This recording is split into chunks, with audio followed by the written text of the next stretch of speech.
इस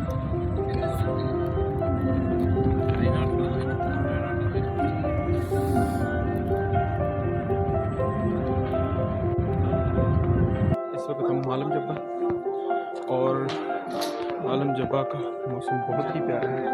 ये देखें, ये बादल मौसम से नीचे।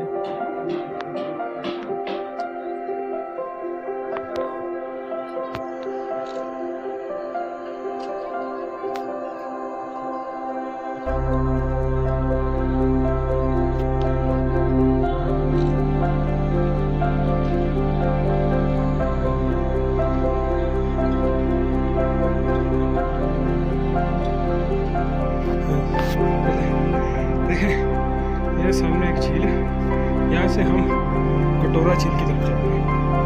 अब ये रास्ता देखेंगे, थोड़ी सी देर में आपको रास्ता दिखाता हूँ। मुश्किल रास्ता, बिल्कुल पत्थर है, रास्ता नहीं, इन पत्थरों को क्रॉस करते हुए ये देखें, ये मेरे साथी अदनान मेरे साथ है।